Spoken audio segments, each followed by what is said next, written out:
both watch Ken become a fantastic common sense senator, one who is respected by all. His opponent, this is funny, listen. His opponent, Alfred E. Newman, may be the worst Texas candidate I've ever seen. He's talking about the Democrat candidate, Tallarico. Prosperity. He calls him Alfred E. Newman. Liberty. A strong open borders advocate, he is weak on crime, believes there are 6 different genders, is insulting to Jesus Christ. Have you heard of him?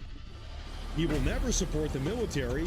He was a big mask wearer up until recently, and is a vegan who dislikes meat. Not exactly a good way to be if you're wanting to win an election in the state of Texas.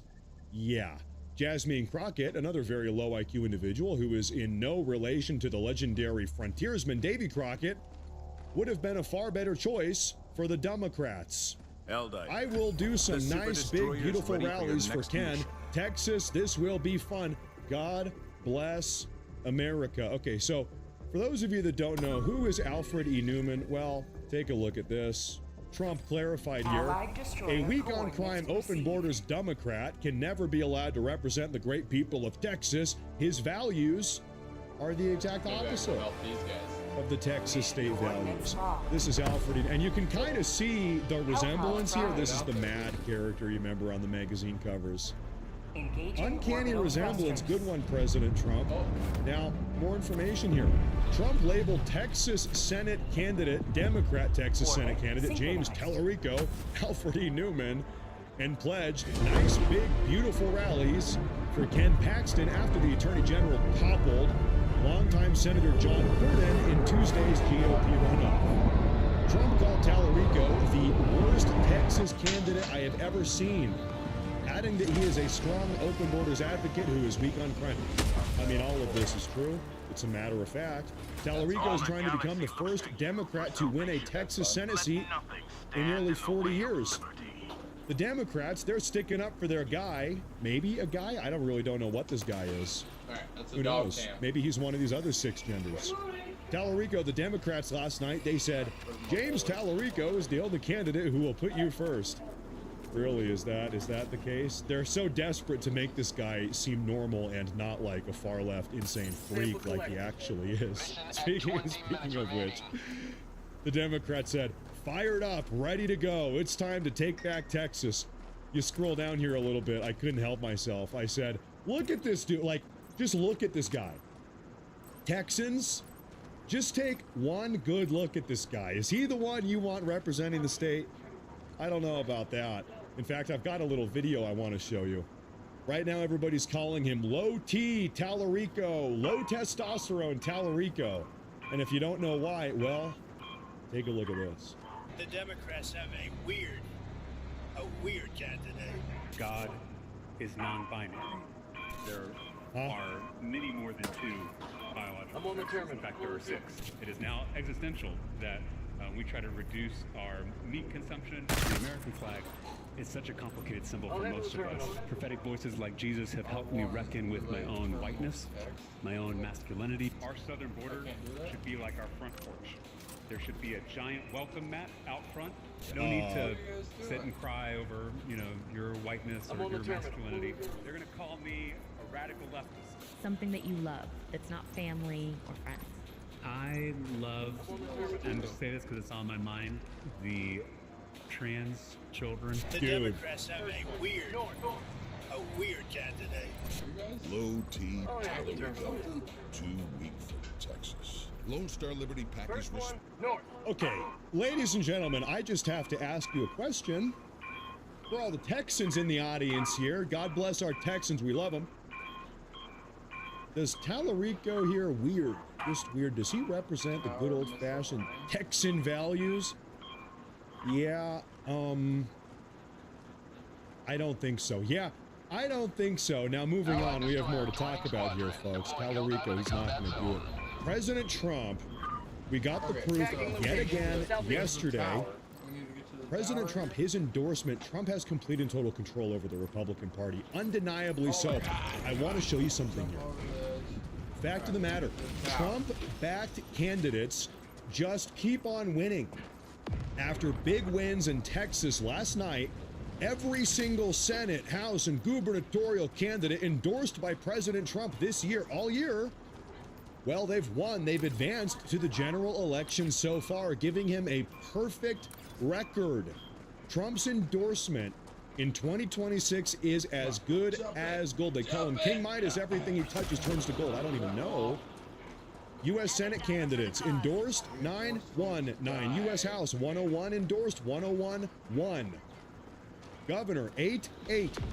100% victory, 100% sweep the board every single time. You don't want to be going up against Trump. Not at this point. This is where it gets a little bit scary. For who? Well, for the rhinos, that is. Good for us, scary for them. Take a look. We have a report coming out of Politico this morning. They say this: Donald Trump's revenge tour might not end in 2026. They say this: President Trump has already lashed out at 2 House Republicans due to perceived slights, with the White House floating a longer list of potential targets over the past year. Trump could also take aim at several GOP senators up for re-election in 2028, the next time, including Alaska's Rhino Lisa Murkowski, Kentucky's Rand Paul, and Indiana's Todd Young, many of whom, perhaps, I think Rand Paul has co-signed on the Save America Act. Murkowski definitely has not. She's been staunchly against it. Save America Act, I'm not doing it. She's got to go. She's up for re-election in 2028. The revenge tour. If you want to call it that, the Rhino revenge tour, you know what? So be it. We got to get these people out of here. As President Trump seeks to make a lasting mark on the Republican Party in the final stretch of his presidency. Good. I hope in the next 2.5 years that President Trump can rip this party down to its foundation and rebuild it, get rid of all the rhinos, purge them, figuratively speaking, rebuild this party in the image of MAGA and in the image of America first. You know, there's a concerted agenda coming from some big money financiers, the rhinos. They want to return the Republican Party back to how it was 15, 20 years ago. We're never going back. Full steam ahead. Full steam ahead with the Trump agenda. There's another rhino we might want to take a moment and talk about here.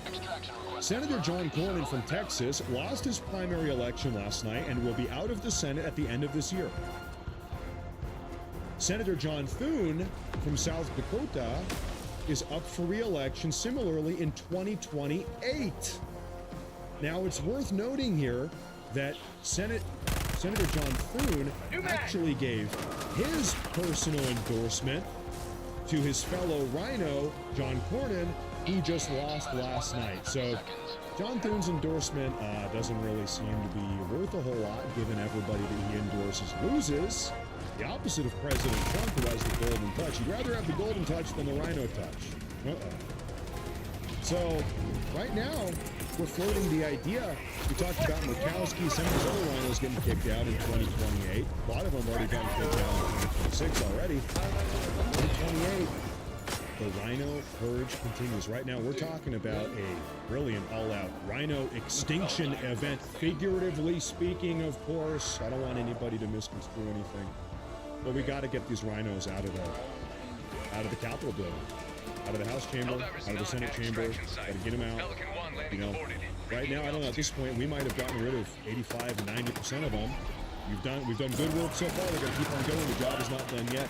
And I'll tell you why. Getting rid of all these rhinos by means of primarying them out, that is what it's going to take if we truly and really want to put what? America first. Ladies and gentlemen, good news. Stellar news. The rhino purge, figurative purge, continues on. It continues on, but folks, we have more news. And this is the news segment we're going to break down here in a moment, where we talk about immigration, deportations. Give me a yes or no if you are a fan of a little thing called mass deportations. Me personally, that's going to be a big yes. That's an all caps lock. Yes, and we need to see it, and we are seeing it. Now, do me a favor, before we get into this next segment, make sure to hit that like button. Make sure to subscribe. It helps a lot, more than you can even know. On Rumble and on YouTube and on Twitch helps a lot. Thank you all very much for being here. But what do you say? What do you say we go and get right into this? Ladies and gentlemen, as of late, we have been seeing tons of fake news headlines saying that the Trump administration has decided to go soft on immigration. Really, that Trump has given up on immigration altogether. But I'll tell you what, boy howdy, I'll tell you what, really, that all of this fake news could not be further from the truth. In fact, just this morning, we just got an overwhelming amount of information from the Trump administration and from the DHS, the Department of Homeland Security, absolutely confirming, as a matter of fact, that really things are currently getting kicked into overdrive. In fact, I want you to take a look at this bombshell report coming out this morning. The DHS is now directing ICE attorneys to ramp up legal cases against far-left immigration lawyers, accusing them of filing false asylum claims on behalf of their beloved illegal aliens. Wow, in a new DHS memo put out this morning, the Department of Homeland Security is now directing ICE attorneys to not only go after the illegal aliens themselves, but also the far-left immigration lawyers that have been coaching them to lie, exaggerate their persecution, and game the entire U.S. immigration system. Fines up to $11,000 or more per fake claim. We're talking cease and desist orders. We're talking about bar referrals. They might lose their legal license. Criminal charges can be brought against them if they're really engaging in big offenses here. No more turning America's courts into catch and release conveyor belt for millions of fraudulent immigration claims.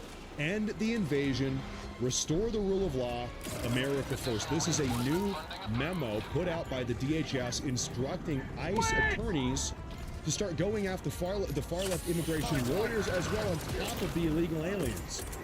Massive news. What's more, ICE, U.S. Immigration and Customs Enforcement themselves, their official government page, actually responded to this story reported by CBS. They say, under President Trump, lawyers who help illegal aliens are committing fraud and they will be held accountable. Wow, if you even do so much as provide legal aid or assistance to an illegal alien invader, you will be held accountable. Good, scorched earth. What's more, DHS, their official government page, responded to the same story today by saying this: asylum fraud crackdown. For years, millions of illegal aliens have committed fraud in our immigration system, and no place is this more rampant than in our immigration courts.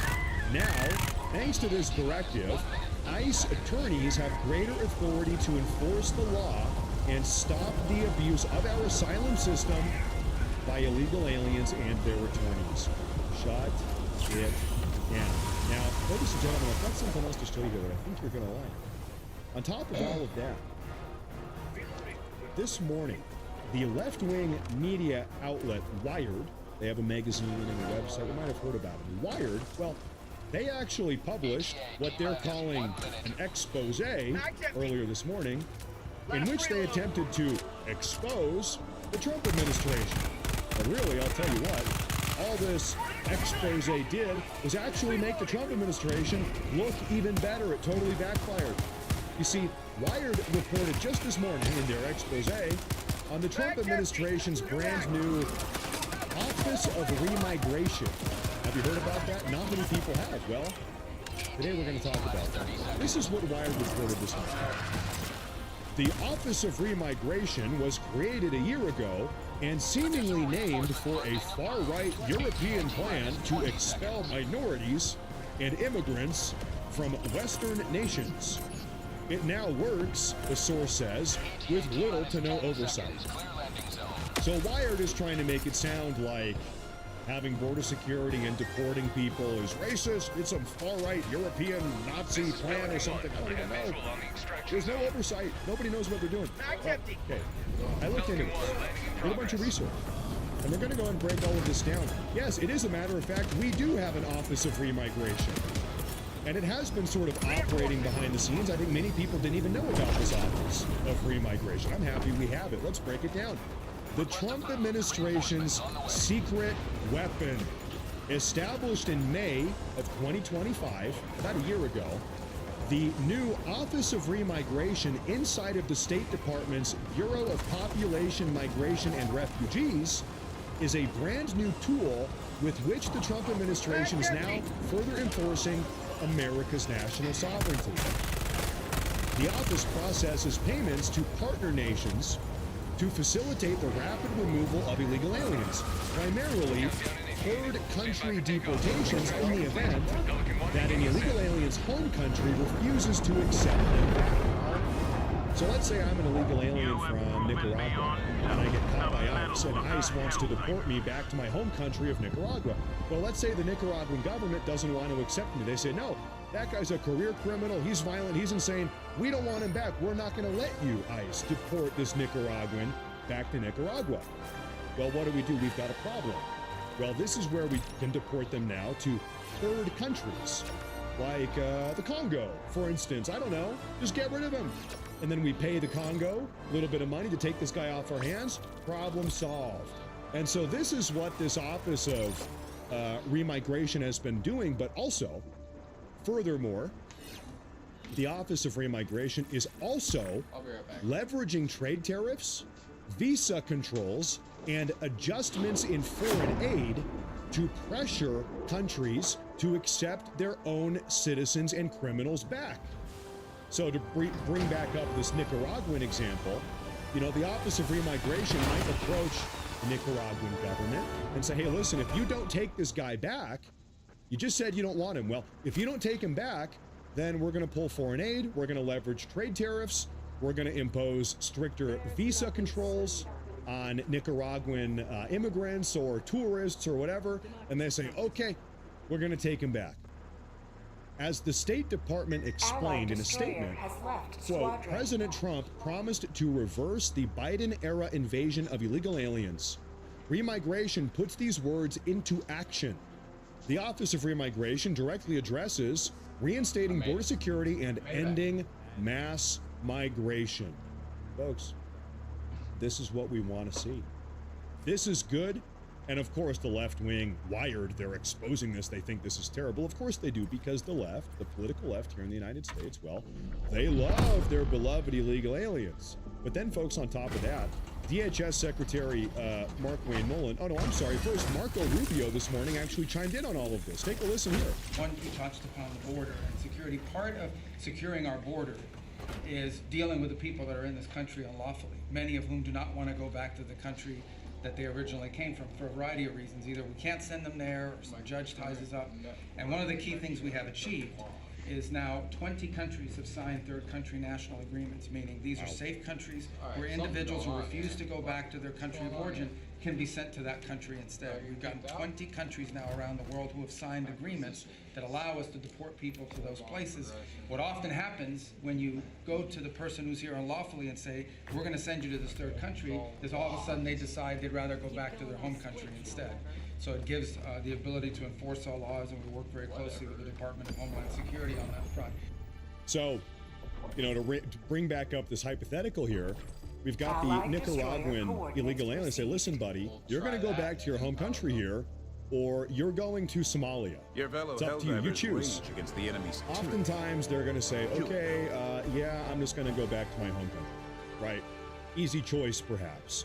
What's more, it's almost a threat, maybe an ultimatum of, hey, listen, illegal aliens, if we catch you, there is a chance that we are going to send you to a mud hut village in, I don't know, in the Congo or in Somalia or wherever. So if you don't want to risk getting sent to go live in a mud hut in Somalia, then you should probably self-deport. You might as well just get out of here now before we even have a chance to catch you with ICE.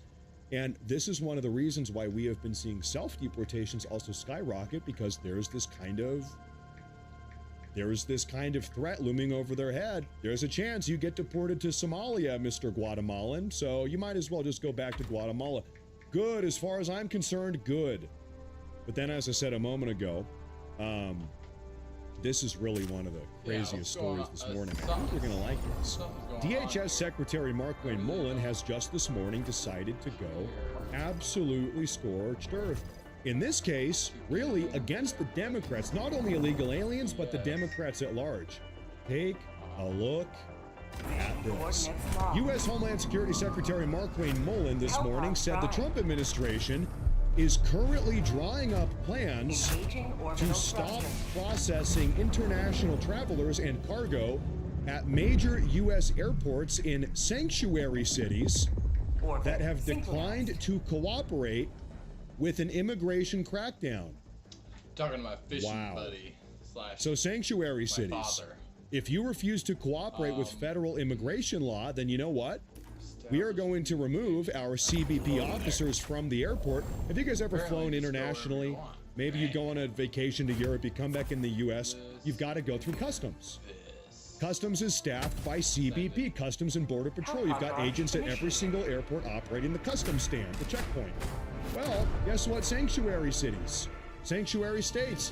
If you're not working with the federal government to enforce federal immigration law, then maybe we're just gonna shut down the customs checkpoints in your airports, at which point international travel is totally shut down at all of your sanctuary city airports. How about that? We get some more information. Take a look at this. Last night on Fox News, DHS Secretary Markwayne Mullin again said that right now he is considering pulling CBP out of sanctuary city airports, adding that, quote, we are currently drawing up the plans to do so. His comments came in response to protests at ICE's Delaney Hall detention facility in Newark, New Jersey, where he says local police won't respond to assist due to sanctuary city policies. Pulling Customs and Border Patrol out of sanctuary city airports would have an enormous chain reaction impact, as international travelers would no longer be able to fly into airports like LAX, JFK, San Francisco, Chicago, Newark, Seattle, Denver, Philly, all of them, as there would be no customs agents to process anybody. Additionally, Markwayne Mullin points out that Democrats have refused to fund CBP. These guys are going unpaid. It's unclear how serious or advanced this idea is, as Mullin has said no final decision has been made yet, but such a move would likely have enormous ripple effects if it were to come to fruition. Thoughts? And so, folks, you know, here's my first, I'm curious, genuinely, here's my question to you guys. Do you think we should do this? Do you think that DHS Secretary Markwayne Mullin should effectively shut down international travel going in and out of these sanctuary city airports? It's a pretty extreme solution here, but you know what? It's true. They have refused. The Democrats, the congressional Democrats over on Capitol, they have refused to sign off on the paychecks for CBP officers. These guys are going without pay. So CBP remains unfunded right now. What's more, all these sanctuary cities and sanctuary states are, as a matter of fact, violating federal immigration that have been passed through Congress. It's really insane.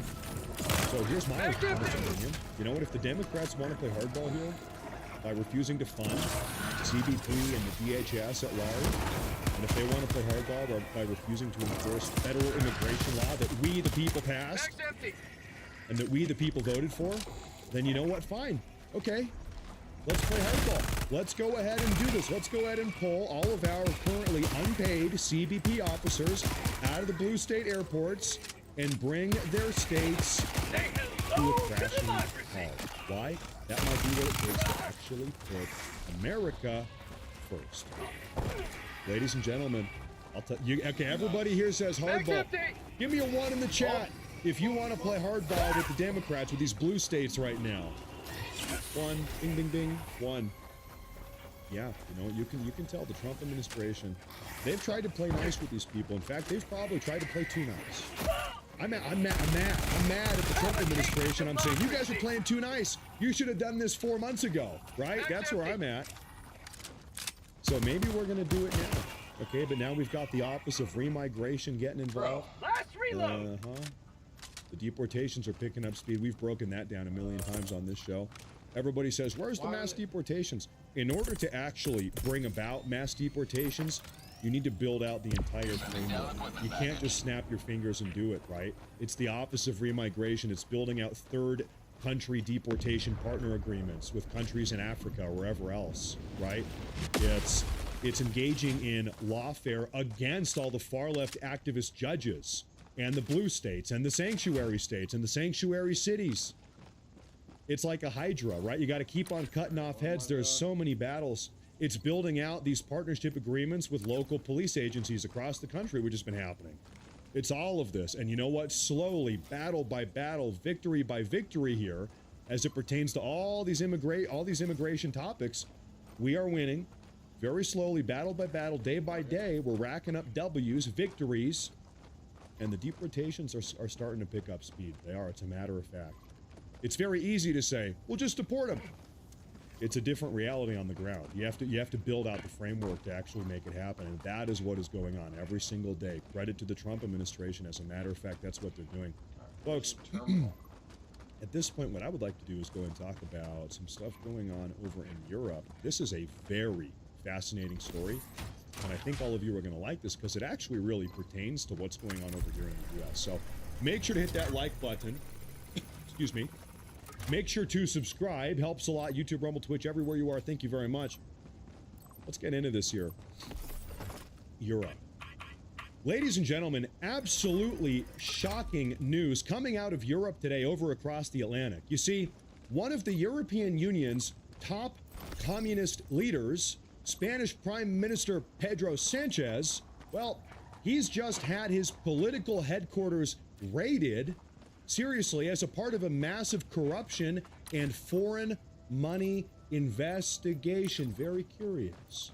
But now, folks, here's where things get really interesting. You see, as it would seem, Venezuela's former El Dictador, Nicolas Maduro, actually seems to be involved in all of this corruption and fraud going on in Europe. And by the way, keep in mind, right now, Nicolas Maduro is actually sitting in a U.S. federal prison cell up here in the U.S. He's currently in U.S. custody. And yes, all of this is connected. Let's go ahead and break it all down. First off, breaking news this morning. Spanish anti-corruption police have raided the headquarters of Spanish Prime Minister, he's the guy on the left here, Pedro Sanchez's socialist PSOE party. The agents were sent to secure evidence for an ongoing probe into the alleged illegal financing of the country's ruling socialist party, the party of Pedro Sanchez here. The raid comes just days after the socialist former Prime Minister of Spain, José Luis Rodríguez Zapatero, was indicted himself on corruption charges. What's that? Linked to the Venezuelan Maduro regime. Today's raid is linked to an perhaps unrelated investigation overseen by Spain's anti-corruption prosecutor. Unrelated, huh? We'll see about that. Many in the closest circle around PM Sanchez, including his wife and brother, are already also under criminal investigation for, you guessed it, corruption. Let's go through the list. His wife, Begoña Gomez, well, formally charged with corruption and influence peddling. A Madrid judge is investigating whether she used her position as the prime minister's spouse to secure sponsors for a university master's degree course that she directed. David Sanchez, his brother, has now been indicted and scheduled to stand trial for malfeasance, fraud, and influence peddling. The probe centers on accusations that a public coordinator job in Badajoz was custom-tailored for him. The job was made for him. José Luis Abelos, the former transport minister of the socialist regime here. This is Sanchez's former right-hand man, a powerful Socialist Party heavyweight. He's currently awaiting a verdict following his trial for allegedly receiving kickbacks on public contracts for medical protective equipment during the pandemic. Oh, he was scalping money off of the top of the sale of medical equipment during the global pandemic. How particularly scummy. Santos Cerdán, the former right-hand man and party secretary, one of Sanchez's closest political associates and former second highest ranking Socialist Party official, is under investigation similarly for allegedly handling over 600,000 euros in illegal payments related to public infrastructure procurements, stealing money off the top. Colda Garcia, his former advisor, a former close aide to Abelos, who is under criminal prosecution for serving as the central intermediary in the pandemic-era public contract kickback ring. The scandals now have grown so big amongst the Spanish Socialist Party that there is now talk about the government having to resign and hold snap elections this year. Pedro Sanchez is effed. As a matter of fact, folks, all of this is coming out from the American government. The Trump administration is working with the Spanish anti-fraud department to hold these people accountable. Well, the schedule's lining up. Look at this. All of this is coming out from the American government after their Venezuelan raid, and with Maduro now being in custody in the U.S. singing like a songbird. So word on the block is that Maduro, after being apprehended by the Trump administration, by the DOJ, brought back to the U.S., that he is singing like a songbird, pointing the finger at the socialist regime in Spain, saying, yeah, they were working with me, they're corrupt, maybe even rigged elections, not just in the U.S., but perhaps in Spain and elsewhere in Europe, perhaps. We're about to find out that Pedro and his entire family was financed through sanctioned funds from none other than Venezuela. And then there's this little tidbit right here. People say, put your money where your mouth is. Well, this morning on Polymarket, the betting website, look at this. Breaking. Major socialist corruption scandal might bring snap elections to Spain this year. Moments ago, Spanish anti-corruption police raided the headquarters of the ruling Socialist Party. The likelihood of Prime Minister Sanchez being forced out was at 39% last night. This morning, following this anti-corruption raid, has now risen above 50%, or close to 50% this morning. So now, yeah, it seems like the clock is ticking here, tick-tock. But now, folks, while this shutdown of Spain's communist regime, their prime minister, all of this is ultimately a good thing, we also this morning, coming out of Europe, frankly, have some bad, really insane news coming out of Europe as well. In fact, I want you to take a look at this. European news, Belgian nationalist Dries van Langenhove has been convicted of hate speech in Europe this morning for condemning mass migration, despite the court admitting that all of his statements were factual. Wow. So this Belgian nationalist, he's on the right, he's anti-immigration. He said, listen, these immigrants are taking over all of Europe. And he was giving information, bullet points, facts, logic.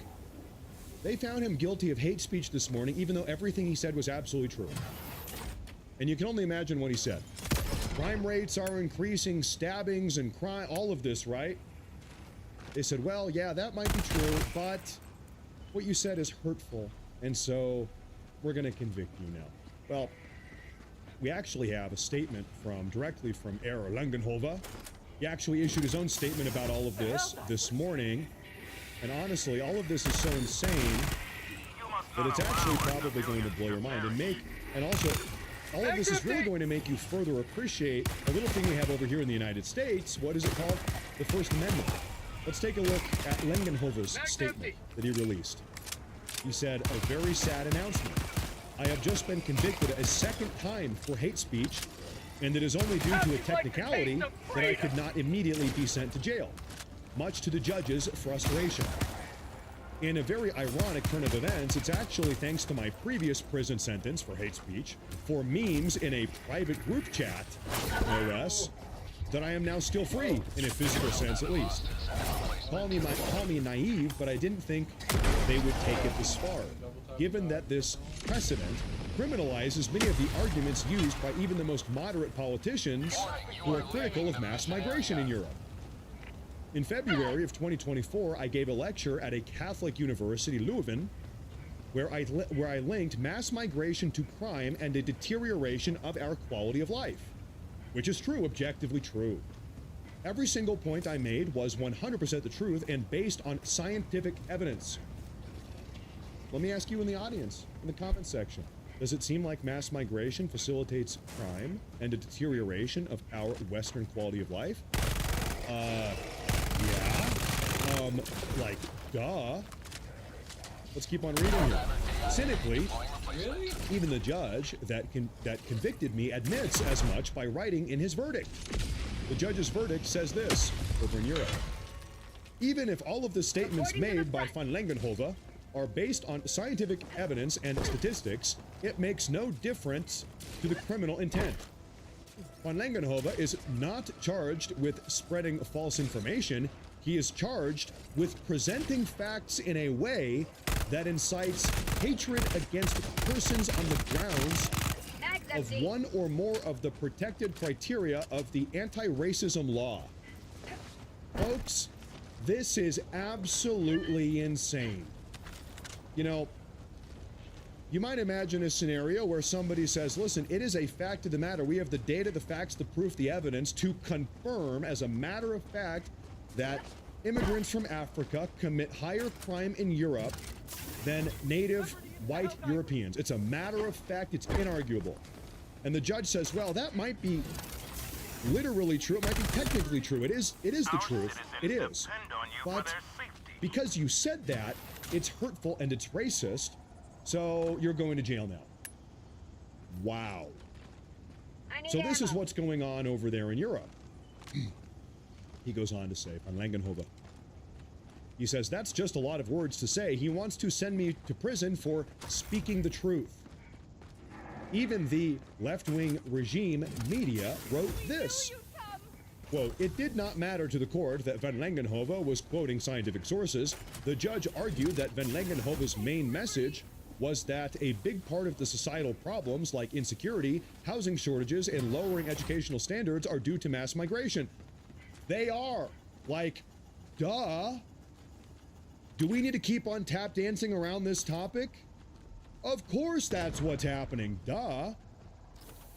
I'm sorry, I digress. He goes on to say, you may think the regime's media are being sympathetic to me in the first sentence, but in reality, they are warning people. If you speak the truth, if you go against our narrative, we will crush you in every single way possible. Both the public prosecutor and the judge did not present a single real argument as to how or against whom I would have incited hatred. So even if I would accept their crazy dystopic law, I still did not break it. You have been a stalwart. The only argument they present is that I created a hostile atmosphere of us versus them in regards to migrants. But even this silly argument, which is not even a punishable offense, is not true. To me, the deadly disease is self-hatred, and one of its worst symptoms is replacement migration. My enemy is thus not the migrants themselves, but those orchestrating the mass migration. Astute point. Sadly, in Belgium, the evidence is not needed, and vibes, feelings are good enough to put someone in jail. Given the fact that I have another court case coming up in September, and that I have a dozen active criminal investigations for hate speech, time is running out for me. I have already paid more than 420,000 euros in legal fees, and there is no ending to this in sight. I have been in an intense battle of attrition for 8 years and must now regroup to make sure I can still win. If you want to help me, you can do so via the links below. If you can help in other ways, please contact me or send me a message. Here he is conducting an interview this morning. Folks, like I said, all of this really makes you appreciate a little thing we have over here in the United States of America. It's called the First Amendment. It's called constitutionally protected free speech. As they say, who said this? Ben Shapiro, facts do not care about your feelings. The old Ben Shapiro trope. Well, guess what? In Europe, actually, facts are secondary to feelings. What matters most is feelings in Europe. At least in a European court of law, it would seem. But I'll tell you something here, folks. Really, free speech violations over in Europe get even worse than this. I want to show you, this also came out this morning. Germany is right now eyeing social media rules favoring trusted outlets. Trusted outlets. Germany's state media regulators are preparing new rules that could force platforms like X, Facebook, TikTok, Instagram to give greater visibility and algorithmic boost to trusted or reliable media outlets in their algorithms. The proposal is being framed as a way to combat, quote, disinformation and protect media plurality. The plans are unfolding alongside a broader European drive for tighter online regulation under the Digital Services Act. Now, here's the classic case. Who do you think, folks, riddle me this, who do you think gets to decide which outlets are trusted and reliable? Who do you think gets to decide? Well, it's the authoritarian, oftentimes communist or far left bureaucrats, unelected bureaucrats in the European Parliament or in Germany national parliament. It's the unelected bureaucrats. They get to decide. It's like, who gets to decide what constitutes hate speech? Well, not you. It's the bureaucrats. They get to decide. You see people all the time, they say, I'm an ardent supporter of free speech. I love free speech, but not hate speech. I love free speech, but hate speech isn't free speech. Okay, well, question real quick. Who gets to decide what is hate speech? Well, I do, of course. I make the rules. It's free speech for everybody, but I get to define what constitutes free speech. It's free speech as long as I'm okay with it. That's how they operate. It's sickening. It's disgusting. We can never let this type of really ideological rot take hold here in the United States as it has taken hold over in Germany all across the European Union. You know, they're trying. They're trying to do it here. We've seen them try time and time again all across the United States. Can't let them do it. And I'll tell you why, because free speech is really the bedrock, the foundation of putting America Extraction complete. Pelican 1 beginning ascent. Massive. That's a 2-for-1 special. Wow. 3-for-1 special. You're right. Another sweeping victory I have for a friend of mine Superbird. who's a Spanish man. He lives over in Spain, and he's pretty far to the right. You know, Spain's communist socialist government over in Spain, they are responsible for opening up the floodgates to mass migration. Spain has suffered a similar fate that we suffered here in the United States during the Biden era. Nobody voted for it, but the far left government, they opened up the borders. They've been taking in Spain's case, mass African immigrants. By the way, thank you, Viva La Fry. Thank you very much, Viva Fry, for the raid over on Rumble. I appreciate that, brother. Thank you very much. It's been a big problem in Spain. Specifically, they have a lot of Moroccans. A lot of Moroccans coming across the Strait of Gibraltar, taking over the country. It's crazy. A couple months ago in Spain, this highly corrupt left-wing socialist pseudo-communist government, they granted mass amnesty to 500,000, 500,000. You get to stay forever. Did anybody vote for that? Of course not. You know, I don't think there's one Western country, America, Canada, anywhere in Europe, that ever really voted on mass immigration at all. It was just forced. It was forced on people, right? Did anybody here vote for mass immigration to open up our southern border during the Biden era? No. Did Joe Biden campaign on opening up the border and allowing 25 million into the country? No. It's never happened in Europe either. It's just forced. It's forced upon the people, because that's the only way they know they can get it across. And they know nobody's going to vote for that stuff. Now, ladies and gentlemen, we have this morning a very, very, very curious, series of stories coming out of the Middle East pertaining to Iran. And we're going to break it all down. In fact, as I alluded to earlier, pertaining to Barack Hussein Obama, we're going to be talking about him. President Trump put him on blast this morning. Do me a favor, everyone. Make sure to hit that like button. Make sure to subscribe. I appreciate it a lot. It really helps a lot. YouTube, Rumble, Twitch, everywhere. Follow me everywhere other than in real life. Yeah, don't do it anymore. If you see me, you can say hi, but don't follow me. Okay, ladies and gentlemen, let's get into it. Clear my throat. Ladies and gentlemen, I'm not kidding when I say this, but earlier this morning, President Trump directly exposed former President Barack Hussein Obama for helping the Iranian regime develop weapons of mass destruction. That is nuclear weapons. Folks, I'm not kidding. This is not clickbait. This is serious. And today, we are going to break all of it down. But also, I'll tell you what, earlier this morning, the Iranian regime, well, they must have thought that they had successfully pulled off a fast one. You see, they put out a fake news narrative designed to, I don't know, make President Trump capitulate to them. But, well, I'll tell you what, let's just say that their plan has pretty much already completely backfired. To kick things off, let's go ahead and take a look at this. This is the breaking news story early this morning that ended up being fake news. The Iranian media announces initial details of the Memorandum of Understanding for the U.S.-Iran peace deal. Initial details of the deal. U.S. military forces would entirely pull out of the region. The U.S. Navy would lift its blockade of the Hormuz. Iran has committed to restoring a number of commercial transit ships in the Strait of Hormuz to pre-war levels within 1 month. Iranian state media says military vessels are not included in the draft agreement, that they would be able to continue operating military vessels in the Hormuz. Management and routing of ship traffic through the Hormuz would be handled by Iran, meaning they would maintain complete control over the Hormuz international waters. Well, this really sent people this morning into a flurry saying, whoa, this deal is insane. It almost looks like Trump is capitulating, surrendering to Iran. He's giving them what they want. Well, it got debunked immediately. Take a look at this. The White House Rapid Response page very quickly said, this report, hold up, this report from Iranian-controlled media is not true, and the Memorandum of Understanding they released is, guess what, a complete and total fabrication.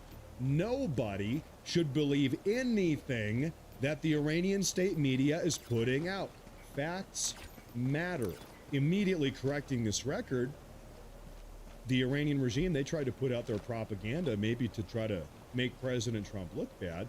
But then I'll tell you what, after destroying the Iranian regime's fake news narrative, President Trump this morning held a top-level cabinet meeting inside of the White House, during which he reaffirmed the notion that if they do not meet our demands, there's not going to be a deal. And it really is as simple as that. So to really kick this segment off, take a listen to this. We're doing really equally as well with, but again, people don't want to write about it, with Iran. Iran is very much intent. They want very much to make a deal. So far, they haven't gotten there. We're not satisfied with it, but no, we will be. We will be either that or we'll have to just finish the job. But their Navy is gone, as I've said 1,000 times. Their Navy is gone. Their Air Force is gone. Everything's gone, and we're negotiating on fumes. So we'll see what happens. Maybe we have to go back and finish it. Maybe we're not. Right now, I mean, you can speak to Steve Whitcott, Jared. They're doing a good job. But right now, I think it looks like they want to just make a deal. They want to. I don't think they have a choice. They're just going back to the internet because they're getting clobbered. Their economy is in free fall. They have 250% inflation. Their money has no value. Their whole economic system is broken down. They thought they were going to outweight me. You know, we'll outweight him. He's got the midterms. I don't care about the midterms. Look what happened last night. That was the prelude to the midterms. People. I don't care about the midterms. That's how dominant we are right now. Understand that they know that, very simple, Iran cannot have a nuclear weapon. I'm doing that for the world. I'm not doing it just for us. Man, my battery's and dying. We've had great support from other nations, by the way. We don't need it at all, but we've had great support from other nations. The problem is you always get the support when you don't need it. When you need it, you don't get the support. With Operation Epic Fury, our warriors are ensuring that the world's #1 state sponsor of terror never obtains a nuclear weapon, and they won't. And that's what it's all about. That's the big demand. No nuclear nothing, no nuclear dust, no nuclear enrichment, no nuclear facilities, no nuclear nothing. But folks, this is where we get to a little guy. His name is Barack Hussein Obama. You might have heard of him. And his plan that has now been exposed to help the Iranian regime build a nuclear weapon. In fact, if you don't believe me, like I said, this is not clickbait. Take a listen to this. And do me a favor, as this next video clip is playing, we're going to break it down, don't worry. But I want you to listen very, very carefully to everything President Trump has to say. Got it. Listen up. So the Iran deal might be contingent on more countries joining the I don't agreements. know. I don't want to say that. I'm not going to give you, what's contingent, what's not. I can say that we can make a good deal right now, but maybe not a great deal. And if it's not a great deal, we're not making it. Because we can make a great deal with this guy right here.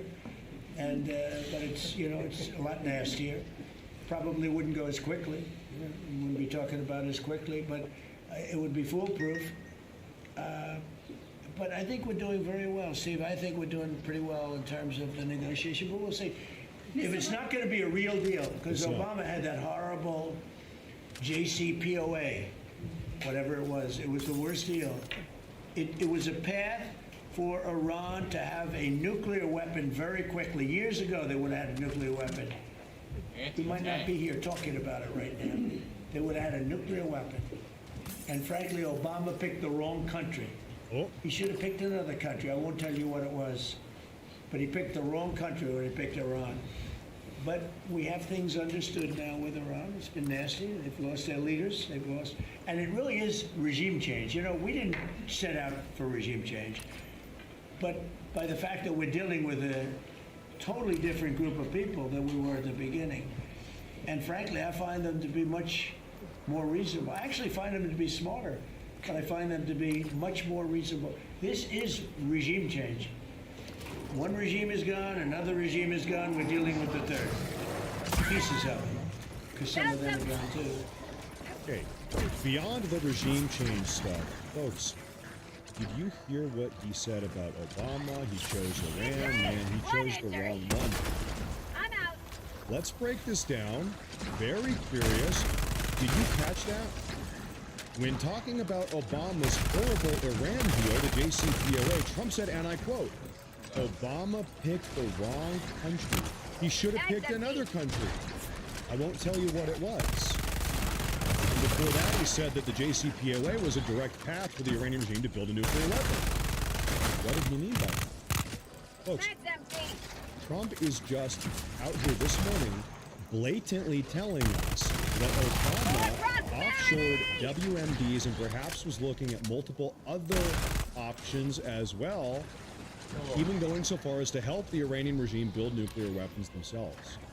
Trump is brazenly flirting with the big secret, which is that the Obama administration gave U.S. secrets away. They handed them out and put WMDs in the hands of various deep state proxies.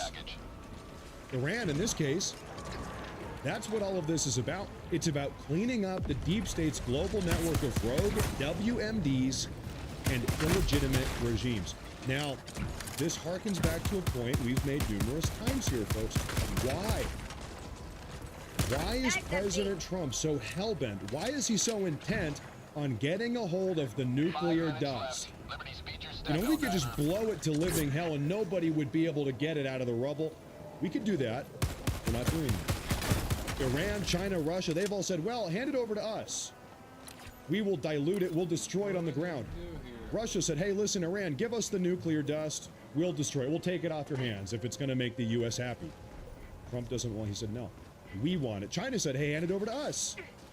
We'll get rid of it. We'll take it off their hands if it'll make the U.S. happy. Trump doesn't want it. Trump wants it for himself.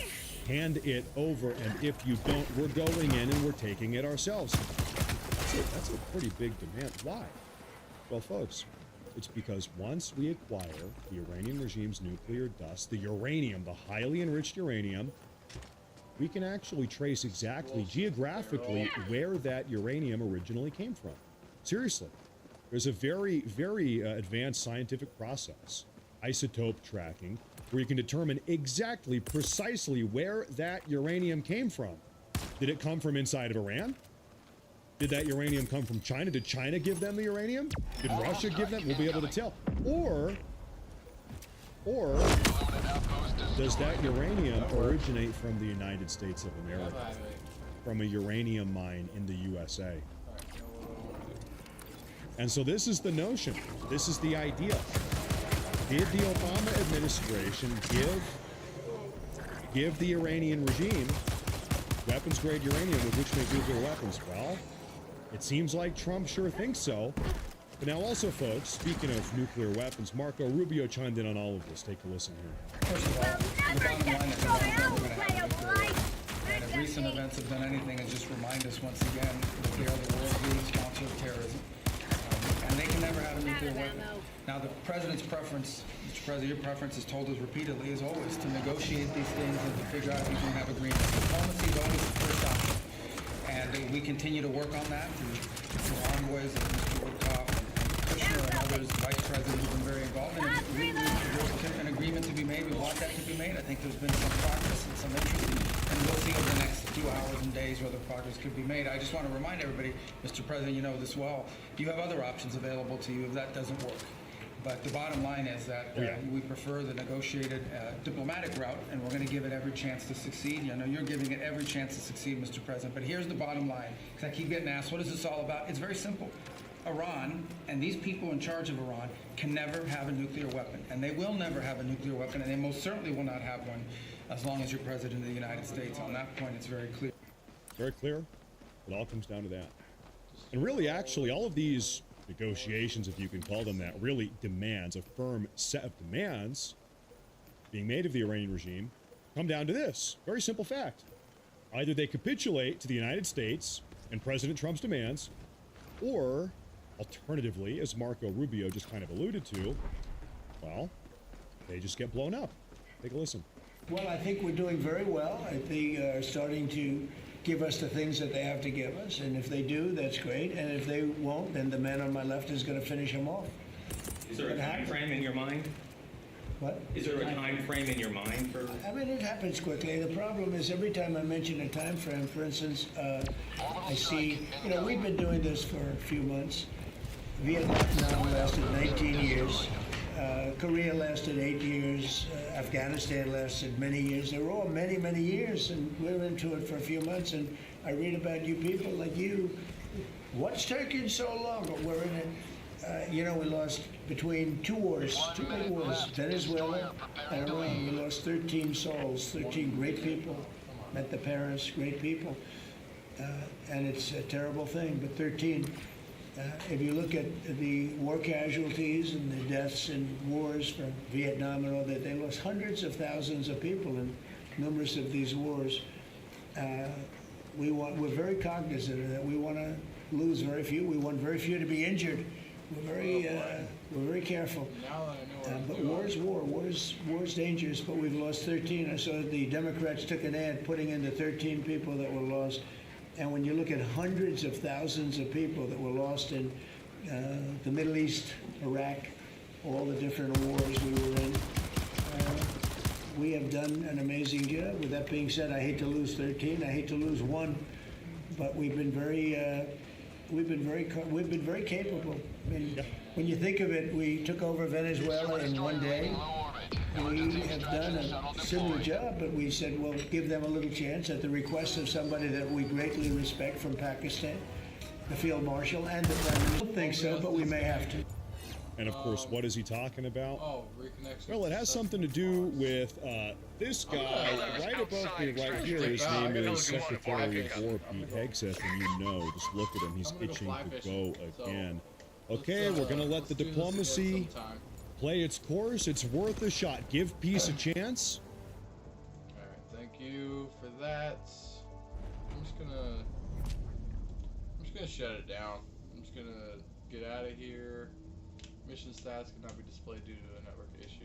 Yeah, so my internet failed somehow because OBS dropped, the game dropped, I died.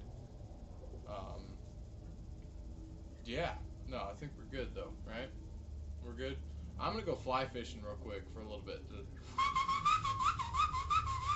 kind of thing. So it'll be fine. You do what you're gonna do, and don't stop until you drop or until you get enough or any other line that you're interested in. I'm gonna skedaddle on to battle. So thank you so much for watching real quick. I'm sorry that, you know, I'm leaving, but I'm gonna leave real quick and I'll come back later. Give me like I don't know. Whatever. All right.